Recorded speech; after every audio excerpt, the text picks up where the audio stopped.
100 கோடி ரூபாய்க்கு மேல் சொத்து வைத்துள்ள அமைச்சர்கள் எந்தெந்த மாநிலங்களில் அதிகமாக இருக்கிறார்கள் என்பதை வரைகலை வடிவில் பார்க்கலாம்.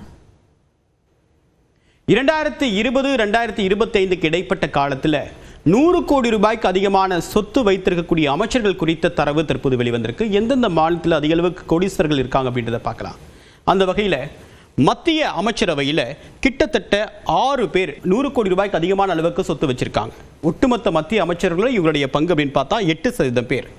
மாநில அமைச்சரவையில் எல்லா மாநிலங்கள்லையும் ஒட்டுமொத்தமாக 653 பேருடைய ரெக்கார்டை தேடும்போது 30 பேர் மாநிலங்களில் 100 கோடி ரூபாய்க்கு அதிகமான சொத்து வைத்திருக்கக்கூடியவர்களாக இருக்காங்க. அந்தந்த வகையில் எந்தெந்த மாநிலங்களில் இந்த மாதிரி அமைச்சர்கள் அதிகமாக இருக்காங்க அப்படின்னு பார்க்கும்போது முதல் இடத்துல கர்நாடகா இருக்குது. கர்நாடகாவில் 8 அமைச்சர்கள் 100 கோடி ரூபாய்க்கும் அதிகமான சொத்து வைத்திருக்கக்கூடியவர்களாக இருக்காங்க. அதாவது ஒட்டுமொத்த அமைச்சரவையில் 26 விழுக்காட்டினர். அடுத்ததாக ஆந்திராவுடைய அமைச்சரவை, இதில் 6 பேர் இருக்காங்க. ஒட்டுமொத்த அமைச்சரவைகளில் இவங்களுடைய பங்கு 24 விழுக்காட்டினர். அடுத்ததாக பார்க்கும்போது மகாராஷ்டிராவில் 4 அமைச்சர்கள் 100 கோடிக்கும் அதிகமான சொத்து வைத்திருக்கக்கூடியவர்களாக இருக்காங்க. ஒட்டுமொத்த அமைச்சரவையில் 10 விழுக்காட்டினர். அடுத்ததாக அருணாச்சல பிரதேசம், இங்கே 2 பேர் இந்த கேட்டகரியில் வராங்க. ஒட்டுமொத்த அமைச்சரவையில் இவங்களுடைய பங்கு 17% பேராக இருக்காங்க.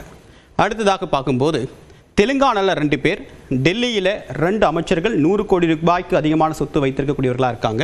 ஹரியானாவிலையும் 2 அமைச்சர்கள் இந்த கேட்டகரியில் வராங்க. அடுத்ததாக பார்க்கும்போது குஜராத்தில் ஒருத்தர் மட்டும்தான் 100 கோடி ரூபாய்க்கும் அதிகமான சொத்து வைத்திருக்கக்கூடியவர்கள் பட்டியலில் வராரு. மத்திய பிரதேசத்தில் ஒருத்தர் தான் இருக்காங்க. அதாவது 653 அமைச்சர்களுடைய அஃபிடவிட்டை பார்க்கும்போது இந்த தகவல் தெரிய வந்திருக்கிறதா ஏடிஆர் அமைப்பு சுட்டிக்காட்டியிருக்கு.